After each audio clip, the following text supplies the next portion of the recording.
Кытайдын коммунистик партиясы Кыргызстандагы бийликчил социал-демократтар партиясына жардам иретинде 1 миллион сом бөлдү деген маалымат коомчулукта кызуу талкууга жем таштады. Бул одоно мыйзам бузуу катары бааланып, партиянын аброюна шек келтирип көлөкө түшүрчү көрүнүш экенин айткандар бар. Мындай маалыматты аталган партиянын мүчөсү, парламент депутаты Рыскелди Момбеков Азаттыкка берген маегинде билдирген.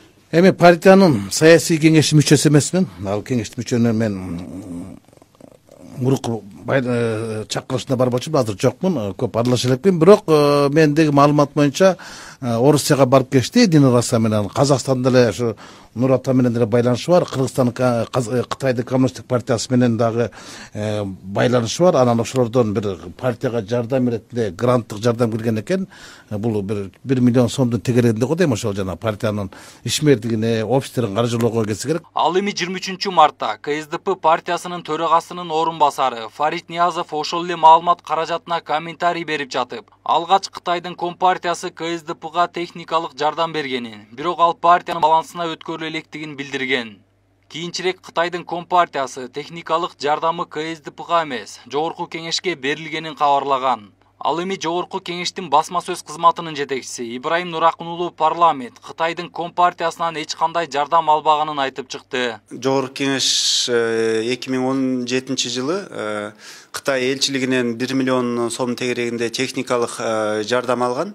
Бул Кытай элчилиги өзүнүн каалоосу менен ошондой техникалык түрдө жардам берген, жогорку кеңештин аппаратынын ишмердүүлүгүнө ылайыктап. Ал эми бирок Кытайдын Компартиясынан андай жардам алынган эмес. Кийинчерээк парламенттеги КСДП фракциясынын катчылыгы 2017 жылдын ноябрынан тартып Кытайдын Кыргызстандагы элчилигинин өкүлдөрүнүн сунушу менен 1 миллион сомдук техникалык жардам боюнча сүйлөшүүлөр жүргүзүлгөнү айтылат.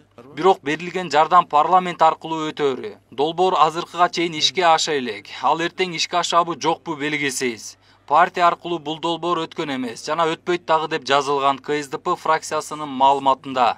Ал эми фракция мүчөсү Улам Примов бул туурасында массалык маалымат каражаттарынан кабардар болгонун билдирди. Мен бул боюнча толук маалыматым жок экен. Буну мен дагы маалымат каражаттарынан угуп калдым. Аталган жардамды алуу боюнча алынгандыгы боюнчачы менде толук маалымат жок. Бул жогорку кеңештин линиясы тарабынан келдиби же техникалык жардам келдиби, ошон үчүн мен бир тараптуу азыр айтыштан карманып турайын. Толук маалымат болгондон кийин мен кошумча маалымат берип айтканга даярмын. Мындай кайчы пикирлердин жаралып жатканы КСДП партиясынын ичиндеги келишпестиктердин жандуу жүрүп жатканын көрсөтүп койду дейт саясат талдоочу Марс Сариев. Рыскелди Момбеков өзү СДПКнын мүчөсү да, депутат СДПКдан да. Мындан ушундай кабарды бергени өзү деле түшүнүп атканго, аябай чоң мындай маселе көтөрүп атканын, себеби партия башка чет мамлекеттен албаш керек да каражатты. Мен ойлойм, бул СДПКнын ичинде күрөш болуп атканы, ичинде бир группа болуп бири-бири менен алышып атканы, ошол кирдин астында. Кытайдын коммунистик партиясы бийликчил КСДП партиясына көмөк көрсөтүп жатканы жөн жерден эмес. Мындай жолдун аркасы менен эртеңки келечекке жол ачуу жана көптөгөн экономикалык жактан Кыргызстан менен иштешүүгө кызыктар дейт саясат талдоочу. Булар ушинтип жумшартып атпайбы? Азия деп коет. Азияда бул белек катары бергени да эми 1 миллион сом, ал 15 миң доллар. Бирок бийликтин көңүлү ошо кытайларга жылуураак болуп калат. Ошон үчүн бул Кытайдын өзүнчө стратегиясы. Анан жанакы суроолор пайда болгондо башкаларды чечкенге жеңилирээк болот деп ошондой ой менен беришти деп ойлойм да. Ал эми башка жактан каражат алсаң, анда ошо жактын кызыкчылыгын да карашың керек. Ошон үчүн мен ойлойм, бул туура эмес.